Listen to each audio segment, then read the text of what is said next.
Good morning, students. Welcome back to Study Hub. First of all, thank you so much, everyone, for your valuable comments.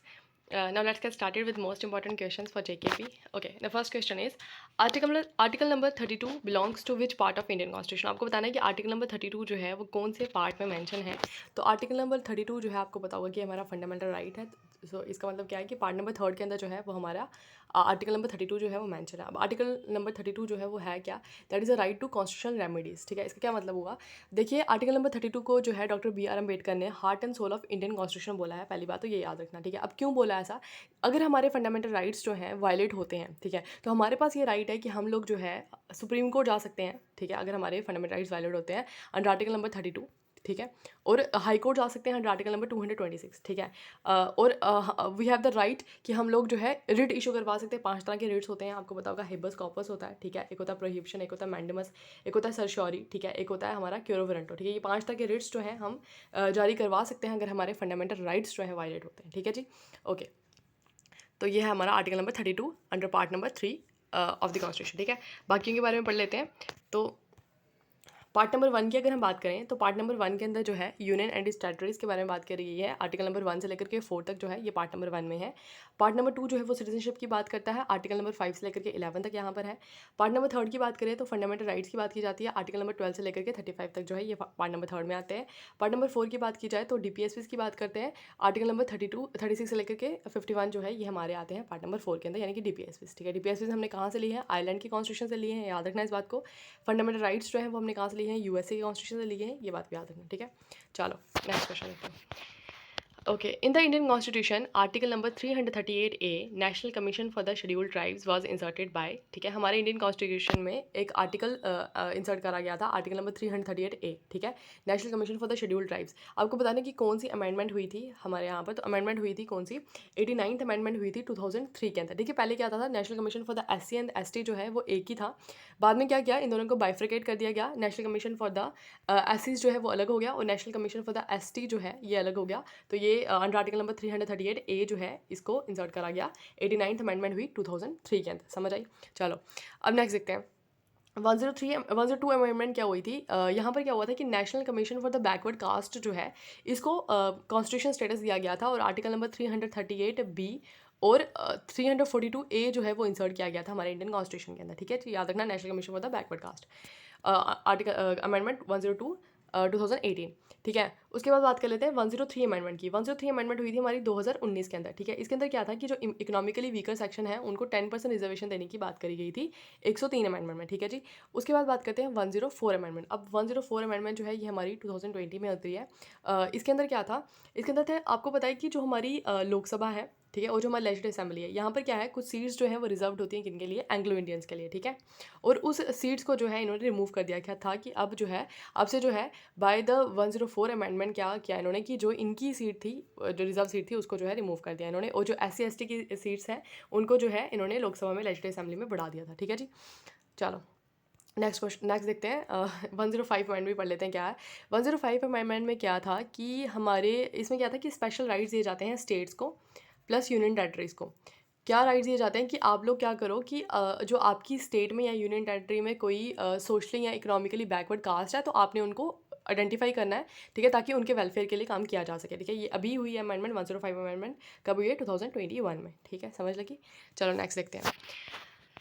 Okay, which state does not share its boundary with Myanmar. ठीक है, आपको बताना है कि हमारी जो Myanmar के साथ जो है कौन सी स्टेट जो है बाउंड्री शेयर नहीं करती. आपको पता है म्यांमार जो है वो हमारी नेबरिंग कंट्री है. ठीक है, ओके. तो अरुणाचल प्रदेश जो है उसकी बाउंड्री शेयर होती है, मिजोरम की बाउंड्री भी शेयर होती है, मणिपुर की भी बाउंड्री शेयर होती है, लेकिन सिक्किम की बाउंड्री जो है वो शेयर नहीं होती म्यांमार के साथ. ठीक है, देखिए यहाँ पर मैं आपको दिखाती हूँ. ये देखो, ये हमारा इंडिया. ठीक है, ओके. इसको देखो ध्यान से.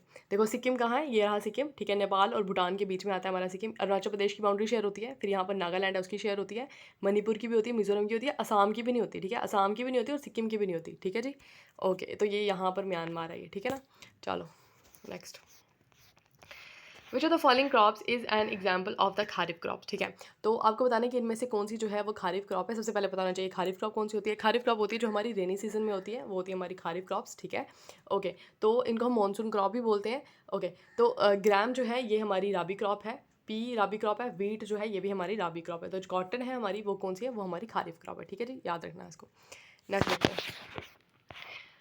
Mangrove vegetation in India is most extensive in, आपको बताना है कि इंडिया में मैंग्रोव वेजिटेशन जो है वो हमें कहाँ पर देखने को मिलती है सबसे ज़्यादा। अच्छा, सबसे पहले आपको बताना चाहिए कि मैंग्रोव वेजिटेशन है क्या। देखिए आपने देखा होगा कि कुछ ऐसे ट्रीज़ होते हैं वो हमारे ना आधे पानी में होते हैं, है ना, और आधे मतलब ज़मीन, मतलब एक ऐसा एरिया होता है ना यहाँ पर बीच में, जैसे शोर वाली साइड पे, तो क्या होगा कि जैसे ये समुंदर है, ठीक है ना, तो सी में मेनली हमें ये देखने को मिलते हैं। तो ये जो है बिल्कुल शोर पे ट्रीज़ होते हैं, आधे पानी में होते हैं, आधे ज़मीन में होते हैं, है ना। तो उन ट्रीज़ को हम क्या बोलते हैं, मैंग्रोव वेजिटेशन। इंडिया में जो है बहुत ज़्यादा एक्सटेंसिव देखने को मिलते हैं हमें मैंग्रोव वेजिटेशन, ठीक है। जहाँ पर भी डेल्टा बनता है, जैसे हमारे यहाँ पर गंगा ब्रह्मपुत्र डेल्टा बनता है, वहाँ पर मेनली हमें ये देखने को मिलते हैं।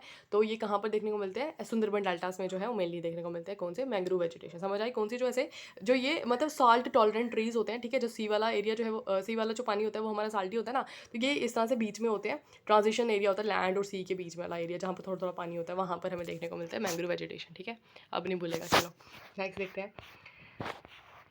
Which type of soil covers most of the Deccan plateau, आपको बताना है कि कौन सी सॉइल है हमारे डेक्कन प्लेट्यू में मेनली हमें कौन सी सॉइल देखने को मिलती है। तो डेक्कन प्लेट्यू में हमें देखने को मिलती है कौन सी सॉइल, ब्लैक सॉइल, ठीक है जी। ब्लैक सॉइल को हम रेगुर सॉइल भी कहते हैं, ठीक है। रेगुर सॉइल होता है ये कॉटन की कल्टीवेशन के लिए जो है बहुत बेस्ट होती है ये वाली सॉइल, ठीक है, और बहुत फर्टाइल सॉइल होती है, ठीक है। ओके, और इसके अलावा अगर हम बात करते हैं एल्यूवल सॉइल के बारे में, एल्यूवल सॉइल जो है ये हमारी, हमें मोस्ट ऑफ द सॉइल जो है हमारी कंट्री में जो है वो हमें एल्यूवल सॉइल देखने को मिलती है। ये हमारी रिवर की डिपोजिशन की वजह से जो है जो हमारे नॉर्थन प्लेन्स है वो मेनली एल्यूवल सॉइल से बने हुए हैं। तो रिवर की डिपोजिशन की वजह से जो है ये सॉइल बनती है एल्यूवल सॉइल, ठीक है। ये हर तरह की क्रॉप्स के लिए जो है बेस्ट होती है। रेड सॉइल की बात की जाए तो रेड सॉइल जो है लो रेनफॉल वाले एरिया में जो है लो रेनफॉल वाले एरिया में जो है वो हमें रेड सॉइल देखने को मिलती है। अब इसको रेड सॉइल क्यों बोलते हैं, क्योंकि रेड इन कलर होती है, और रेड कलर किसकी वजह से होता है, फेरिक ऑक्साइड की वजह से, ठीक है। फेरिक ऑक्साइड की वजह से इसका कलर जो है वो रेड होता है, ठीक है। ये मीडियम फर्टाइल होती है, बहुत ज़्यादा भी फर्टाइल नहीं होती, बहुत कम भी नहीं होती। बात करते हैं येलो सॉइल के बारे में। अब येलो सॉइल क्या है, देखिए रेड सॉइल जब हाइड्रेटेड होती है ना, जब इसके ऊपर पानी पड़ेगा तो ये रेड येलो कलर में चेंज हो जाती है, ठीक है। ये रेड सॉइल ही है, तो ये जब इसके ऊपर पानी पड़ता है तो ये येलो कलर की दिखने लगती है हमें, ठीक है जी। चलो, और लेटरेट सॉइल भी है। लेटरेट सॉइल की बात की जाए तो ये हाई टेम्परेचर और हाई रेनफॉल वाले एरिया में होती है, ठीक है। ये मतलब ज़्यादा फर्टाइल नहीं होती है, ठीक है। कैश्यूज़ के लिए ये कैश्यू वगैरह के लिए जो है ये सूटेबल होती है लेटरेट सॉइल, ठीक है। ओके ओके, यहाँ पर देखिए मैप है, यहाँ पर बताया हुआ है कौन कौन सी सॉइल आ गई। जैसे ये वाला एरिया जो आ गया, एक मिनट रुको, इसको नीचे करते हैं थोड़ा सा। ओके, चलो ये वाला एरिया जो आ गया हमारा, ये फॉरेस्ट सॉइल आ गई यहाँ पर, ठीक है। ये मैंने बताया आपको नॉर्थन प्लेन्स पे एल्यूवल सॉइल आ गई। रेड एंड येलो सॉइल जो है ये वाला एरिया, देखिए ये रेड एंड येलो सॉइल हमें देखने को मिलती है। ब्लैक सॉइल ये डेक्कन वाला प्लेट्यू आ गया हमारा, यहाँ पर क्या है, हमें ब्लैक सॉइल देखने को मिलती है। ये आ गई हमारी लैटरेट सॉइल, ठीक है। ये वाला एरिया जो है लैटरेट सॉइल आ गई हमारे यहाँ पर। एरिड सॉइल की बात की जाए तो ये यहाँ पर एरिया राजस्थान वाला एरिया जो है यहाँ पर होती है हमारी एरिड सॉइल, ठीक है जी। चलो, एरिड सॉइल आ गई जहाँ पे थॉर्नी बशेस वगैरह जो है ये सब कुछ उगते हैं। चलो, Nathula pass connects India with which of its neighbouring countries, आपको बताना है कि नाथुला पास जो है ये कनेक्ट करता है कौन सी नेबरिंग कंट्री के साथ, ठीक है। नाथुला पहले आपको बताना चाहिए कौन सी स्टेट के अंदर है नाथुला। तो नाथुला पास जो है ये हमारा सिक्किम में हमें देखने को मिलता है, और ये कनेक्ट करता है किसको, इंडिया को चाइना के साथ, ठीक है। किसके साथ, चाइना के साथ कनेक्ट करता है। चलो नेक्स्ट देखते हैं। ओके, यहाँ पर देखो पासिस लिखे हुए हैं। जोजिला पास जो है ये हमारा जम्मू कश्मीर में है। Zanskar range of Jammu and Kashmir. Banihal pass भी जम्मू कश्मीर में है। छिपकिला पास जो है हिमाचल प्रदेश में। छिपकिला पास के बारे में एक बात याद रखना, जो हमारी सतलुज रिवर है वो छिपकिला पास से पास होकर के हमारी एंटर करती है हमारे इंडिया के अंदर, ठीक है। बाराचला पास भी हिमाचल प्रदेश में है। मानाला उत्तराखंड में है। नीतिला जो है ये भी हमारा कहाँ पर है, उत्तराखंड में है। और जला पास कहाँ पर है, हमारा सिक्किम में, ठीक है जी। चलो ठीक है। Okay, golden revolution is related to, ठीक है। गोल्डन रेवोल्यूशन जो है वो किसके लिए आया था, गोल्डन रेवोल्यूशन जो है वो आया था हॉर्टिकल्चर और हनी के लिए, ठीक है। ये बात याद रखना। नेक्स्ट देखते हैं। ओके, अजी यहाँ पर सारे के सारे रेवोल्यूशन जो है वो दिए हुए हैं आपके, ठीक है। ओके, तो ध्यान से पढ़ लेना, इनमें से कोई भी पूछ सकते हैं वो, ठीक है ना। तो पढ़ लो अब अच्छे से। ब्राउन रेवोल्यूशन जो है वो किसके लिए होता है, लेदर के लिए होता है ब्राउन रेवोल्यूशन, ठीक है। ग्रीन रेवोल्यूशन तो आपको पता ही है, एग्रीकल्चर प्रोडक्शन के लिए था ग्रीन रेवोल्यूशन। ग्रे रेवोल्यूशन था किसके लिए, फर्टिलाइजर्स के लिए। पिंक रेवोल्यूशन देखो कलर से ही आपको पता गया, पिंक रेवोल्यूशन, अनियन थोड़ा थोड़ा पिंक होता है ना, अनियन और प्रॉन्स के लिए था हमारा पिंक रेवोल्यूशन। रेड रेवोल्यूशन देखो टोमेटो मीट है ना, ये सब रेड होते हैं, तो ये रेड आ गया रेवोल्यूशन इनके लिए। राउंड रेवोल्यूशन पोटैटो के लिए, क्योंकि पोटैटो जो है वो राउंड होता है। सिल्वर फाइबर रेवोल्यूशन आ गया कॉटन के लिए। सिल्वर देखो सिल्वर फाइबर रेवोल्यूशन है और एक है सिल्वर रेवोल्यूशन, ठीक है। एक सेकेंड,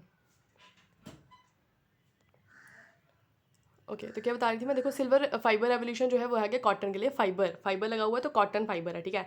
सिल्वर रेवोल्यूशन जो है वो आ गया हमारा एग प्रोडक्शन के लिए। वाइट रेवोल्यूशन देखो मिल्क वाइट है तो वाइट रेवोल्यूशन आ गया मिल्क के लिए। Yellow revolution oil seeds production के लिए। अब देखो ये मस्टर्ड ऑयल दिमाग में ले लो तो वो कैसे येलो येलो ही होता है ना, तो ये आ गया हमारा ऑयल सील प्रोडक्शन के लिए। ब्लू रेवोल्यूशन आ गया फिश के लिए। अब ब्लू फिश कैसे याद रखोगे, देखो मतलब फिश कहाँ होती है, समुद्र में होते हैं, समुद्र कैसा ब्लू है ना, तो इस तरह से याद रखना। ब्लू रेवोल्यूशन कहाँ पर आ गया, किसके लिए आ गया, फिश प्रोडक्शन के लिए। और ब्लैक रेवोल्यूशन किसके लिए आ गया, पेट्रोलियम प्रोडक्शन के लिए। इसको कर लेना याद, कैसे आएगा पेट्रोलियम जो है वो ब्लैक रेवोल्यूशन उसके लिए, ठीक है। चलो इनमें से कोई भी पूछ सकते हैं वो, है ना। चलो नेक्स्ट देखते हैं। Dairy comes under which sector of the economic activity. आपको बताना है कि डेयरी जो है वो कौन से सेक्टर के अंदर आता है हमारा। डेयरी जो है वो आता है हमारा प्राइमरी सेक्टर के अंदर, ठीक है। अब देखो प्राइमरी सेक्टर क्या होता है, जहाँ पर प्रोडक्शन की बात होती है ना, जैसे कि हमारी एग्रीकल्चर आ गया, जैसे कि हमारी डेयरी आ गई, तो ये सब कुछ क्या है, ये हमारे प्राइमरी सेक्टर है, ठीक है। सेकेंडरी सेक्टर में क्या आते हैं, जैसे मैन्युफैक्चरिंग वगैरह आ गया, इंडस्ट्रीज वगैरह आ गया, वो सब हमारे सेकेंडरी सेक्टर आ गए, ठीक है। टर्शियरी सेक्टर में क्या आ गया, जो हमारा सर्विस सेक्टर होता है, ठीक है। सबसे ज़्यादा कॉन्ट्रीब्यूशन हमारा सर्विस सेक्टर का है जीडीपी में, ठीक है। तो सबसे कम किसका, प्राइमरी सेक्टर का। ओके टर्शियरी सेक्टर क्या आ गया, जैसे सर्विस वगैरह जैसे हो गया, है ना। क्वाटरनरी सेक्टर में आ गया जैसे कि आर्टिफिशियल इंटेलिजेंस हो गई, है ना, जैसे कि रोबोटिक्स हो गई, ये सारे आ गए हमारे किसके अंदर, क्वाटरनरी सेक्टर के अंदर, ठीक है। समझ आया, चलो नेक्स्ट देखते हैं। The first education policy in India was announced in the year, ठीक है। आपको पता है रिसेंटली भी एक एजुकेशन पॉलिसी जो है अनाउंस करी गई। तो आपको बताना है जो पहली एजुकेशन पॉलिसी आई थी वो कौन से ईयर में आई थी। तो पहली एजुकेशन पॉलिसी जो है वो आई थी हमारी 1968 के अंदर, ठीक है। अभी तक 3 बारी आई है। पहली आई 1968 के अंदर, दूसरी वाली जो है वो आती है 1986 के अंदर, और जो तीसरी वाली है जो अभी आई है वो है 2020 के अंदर आई, ठीक है ना। चलो समझ आए, नेक्स्ट देखते हैं। Okay NITI Aayog replace the planning commission during which of the following year, ठीक है। तो नीति आयोग जो है, पर सबसे पहले आपको पता चाहिए नीति आयोग क्या है। NITI Aayog is national institute for transforming India. ये एक तरह का क्या है, थिंक टैंक है। अब ये बना कब था, 2015 में जो है ये बनता है। किसको रिप्लेस करके, प्लानिंग कमीशन को रिप्लेस करके। पहले प्लानिंग कमीशन हुआ करता था 2000 नहीं 1950 के अंदर जो है प्लानिंग कमीशन को बनाया गया था। उसको उसी ने ये 5 ईयर प्लान जो है ये बनाए जाते थे प्लानिंग कमीशन के द्वारा, ठीक है। उसके बाद में क्या हुआ कि प्लानिंग कमीशन को रिप्लेस करके यहाँ पर आ गया नीति आयोग। नीति आयोग का बना 2015 के अंदर, ठीक है। अब आपको बताना है कि कौन से 5 ईयर प्लान में जो है इसने इसको रिप्लेस किया था। तो 12 5 ईयर प्लान हुए थे, आपको पता होगा। तो ये लास्ट वाला था 2012 से लेकर के 2000 कब तक था, 17 तक था। तो इसी टाइम पे जो है हमारी प्लानिंग कमीशन बन जाती है 2015 के अंदर, ठीक है। ओके 12th 5 ईयर प्लान में क्या था कि सस्टेनेबल ग्रोथ की बात करी गई थी, ठीक है। 11th 5 ईयर प्लान की बात करें अगर हम, तो इसमें जो है मोर एक्सक्लूसिव और रैपिड ग्रोथ की बात करी गई थी, ठीक है। Okay 9th is not that much important, ठीक है।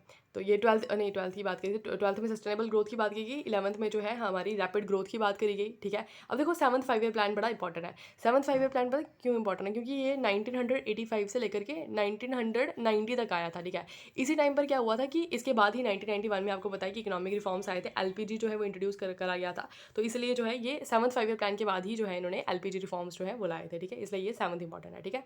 और ये 12th 5 ईयर प्लान में क्या बना था, इसका आंसर क्या है, इसके बाद जो है नीति आयोग की फॉर्मेशन जो है वो हो जाती है, ठीक है। During the 12th 5 year plan जो है नीति आयोग बन जाता है 2015 में, याद रखना। थिंक टैंक है ये, ठीक है। इसके जो चेयरमैन होते हैं वो कौन होते हैं, वो प्राइम मिनिस्टर जो है वो हमारे इसके चेयरमैन होते हैं, ठीक है। चलो नेक्स्ट देखते हैं। Who establish the atomic energy commission of India in 1948। 1948 में क्या होता है कि एटॉमिक एनर्जी कमीशन जो है वो सेटअप करी जाती है, ठीक है। कौन एस्टैब्लिश करते हैं इनको एस्टैब्लिश करते हैं होमी जहांगीर बाबा, इनका पूरा नाम है। वो जो है यहाँ पर क्या करते हैं, एटॉमिक एनर्जी कमीशन जो है वो एस्टैब्लिश करते हैं, ठीक है। और इन्हीं के नाम पर जो है बाबा एटॉमिक जो है सेंटर जो है बना हुआ है वो इनके नाम पर ही बना हुआ है, ठीक है। चलो नेक्स्ट देखते हैं। Which of the following article includes a provision for the election commission, ठीक है। इलेक्शन कमीशन का प्रोविजन जो है वो कौन से आर्टिकल में हमें दिया हुआ है, ठीक है। इलेक्शन कमीशन जो है वो हमारा पार्ट नंबर 15 का पार्ट है, ठीक है।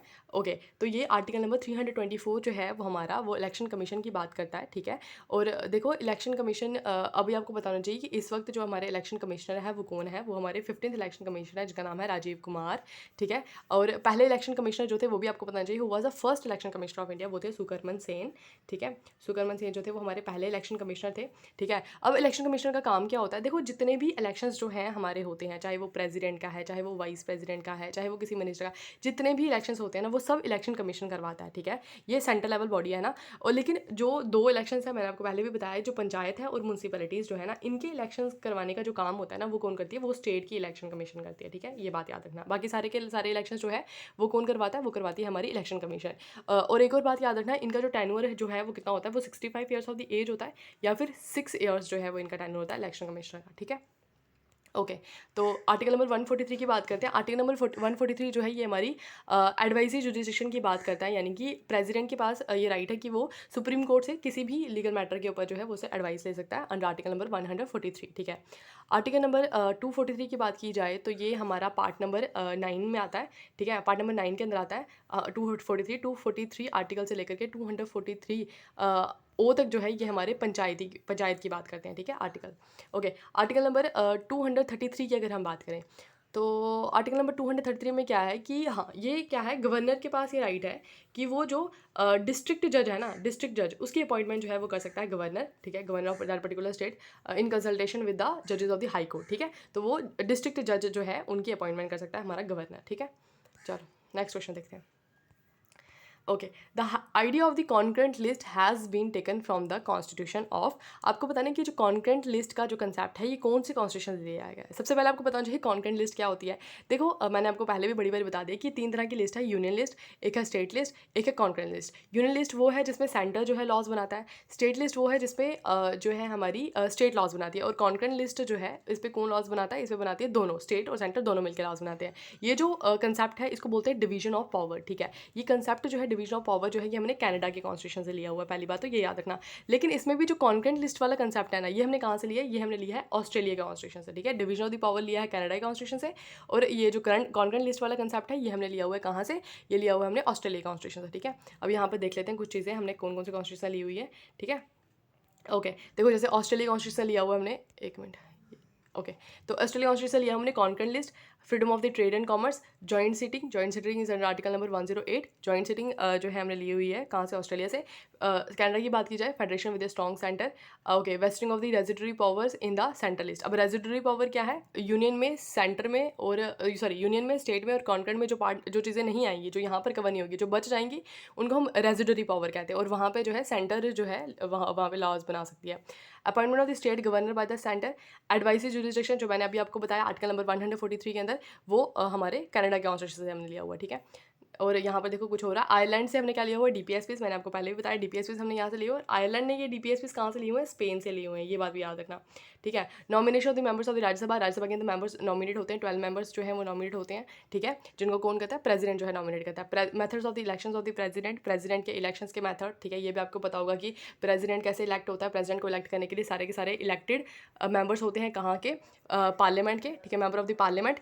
इसके अलावा जो है हमारे स्टेट की लेजिस्लेटिव असेंबली के मेंबर्स होते हैं, प्लस की दिल्ली और पुडुचेरी जो है ये दो जो यूनियन टेरिटरीज हैं यहाँ के मेंबर्स होते हैं जो इलेक्ट करते हैं किसको, प्रेसिडेंट को। जापान की बात की जाए तो जापान में आएगा प्रोसीजर एस्टैब्लिश बाय लॉ, तो ये चीज़ें हमने कहाँ से ली हुई है, यहाँ से ली हुई है, ठीक है। नेक्स्ट देखते हैं, dash is the way, dash okay so dash is the way to quickly access a favourite website by saving it in your browser. देखिए जब हम ब्राउजर पे काम कर रहे होते हैं तो कोई चीज़ जो हमने सेव करनी है तो हम उसको क्या करते हैं, हम उसको बुक मार्क बना देते हैं, ठीक है। तो bookmark is the way to quickly access a favourite website by saving it in your browser, ठीक है। चलो नेक्स्ट देखते हैं, which of the following is not an application software. आपको बताना है इनमें से कौन सा एप्लीकेशन सॉफ्टवेयर कौन सा नहीं है, ठीक है। तो सबसे पहले पता होना चाहिए एप्लीकेशन सॉफ्टवेयर क्या होते हैं। देखो एप्लीकेशन सॉफ्टवेयर क्या होते हैं, जो पर्टिकुलर किसी एप्लीकेशन के लिए हम बनाते हैं ना तो उसको बोलते हैं एप्लीकेशन सॉफ्टवेयर, ठीक है। इसमें से जैसे वर्ड जो है हमारा होता है, ठीक है, वर्ड डॉक्यूमेंट्स बनाने के लिए जो है हम वर्ड यूज़ करते हैं, ये क्या है हमारा, सॉरी ये तो हमारा एप्लीकेशन सॉफ्टवेयर है। एंटीवायरस जो है ये भी हमारा, अवास्ट एंटीवायरस ये भी हमारा एप्लीकेशन सॉफ्टवेयर है। एडोब फोटोशॉप जो है पीडीएफ वगैरह के लिए हम यूज़ करते हैं, तो ये भी हमारा क्या एप्लीकेशन सॉफ्टवेयर, ठीक है। विंडोज 7 की बात करें तो ये क्या हमारा, विंडोज 7 जो है ये हमारा ऑपरेटिंग सिस्टम है, ठीक है। तो ओके तो ये नॉट पूछा गया है तो आंसर इसका पार्ट नंबर 2 इसका आंसर हो जाएगा, ठीक है। चलो नेक्स्ट देखते हैं, MS word is an example of. MS word जो है वो अभी वही मैंने वहाँ पे पढ़ाया आपको, ये क्या है, एक तरह का एप्लीकेशन सॉफ्टवेयर है, ठीक है। ओके नेक्स्ट देखते हैं, which was the first version of the Windows. Windows का जो है पहला वर्जन जो है वो कौन सा था, तो विंडोज़ का जो पहला वर्जन था उसको बोलते हैं विंडोज़ 1.0, ठीक है। तो ये विंडोज़ एक्स, विंडोज़ विस्टा, ये सारे भी विंडोज़ के वर्जन है। MS DOS की बात की जाए तो ये है माइक्रोसॉफ्ट डिस्क ऑपरेटिंग सिस्टम, ये एक तरह का क्या है, ऑपरेटिंग सिस्टम, ठीक है। चलो नेक्स्ट देखते हैं, ओके ए पैसेंजर, ये साइंस का क्वेश्चन आ गया। A passenger in a moving bus it's thrown forward when the bus suddenly stops, this is explain. Okay तो आपको पता है कि जैसे हम बस में बैठते हैं, जब बस जो है सडनली रुक जाती है तो हम लोग जो है आगे के लिए फॉरवर्ड जो है हम गिरते हैं ना, ये किसकी वजह से होता है, ये होता है हमारा Newton's first law of the motion, ठीक है। अब फर्स्ट लॉ ऑफ मोशन क्या है, इसको लॉ ऑफ इनर्शिया भी बोला जाता है, ठीक है। अब दो तरह से होता है, एक होता है इनर्शिया ऑफ रेस्ट, ठीक है, एक होता है इनर्शिया ऑफ मोशन। ठीक है, आपको पता है फर्स्ट लॉ कहता क्या है? फर्स्ट लॉ कहता है कि अगर कोई बॉडी जो है वो रेस्ट पे है तो वो रेस्ट पे ही रहेगी, और अगर कोई बॉडी मोशन पे जो है वो मोशन में ही रहेगी जब तक कि कोई उसके ऊपर एक्सटर्नल फोर्स जो है वो अप्लाई नहीं करते। ठीक है, इस केस में क्या होता है कि जैसे ही बस जो है चल रही होती है तो हम लोग हमारी बॉडी जो होती है वो भी मोशन में आ जाती है। ठीक है, मोशन में होती है हमारी बॉडी, तो जिस तरह से बस रुकती है ना, एकदम से बस रुकती है तो हम लोगों को क्या लगता है, झटका लगता है। क्यों लगता है? क्योंकि हमारी बॉडी मोशन में होती है, तो वो तब तक मोशन में ही रहेगी जब तक कोई उसके ऊपर एक्सटर्नल फोर्स नहीं अप्लाई होती है। वहाँ पे एक्सटर्नल फोर्स लगती है, गाड़ी रुकती है, तो इसकी वजह से जो है हम लोग जो है फॉरवर्ड फॉल होते हैं। उसी तरह से जब हम यहाँ पे लगता है इनर्शिया ऑफ कौन सा? मोशन। हम लोग मोशन में हैं। देखिए जब हम गाड़ी में बैठते हैं, अभी गाड़ी रुकी हुई है तो हमारी बॉडी जो है वो भी रेस्ट पे है गाड़ी की तरह। जैसे ही गाड़ी जो है वो चलना शुरू हो जाती है तो हम लोग जो है बैकवर्ड जाएंगे। बैकवर्ड क्यों जाएंगे? क्योंकि हमारी बॉडी जो थी वो रेस्ट में थी, अब अचानक से एक एक्सटर्नल फोर्स उसके ऊपर लगी, तो इसलिए हम लोग जो है बैकवर्ड फॉल करते हैं उसमें। ठीक है, समझ आई? ये बताता है फोर्स की डेफिनेशन जो है। फर्स्ट लॉ जो है हमें फोर्स की डेफिनेशन बताता है।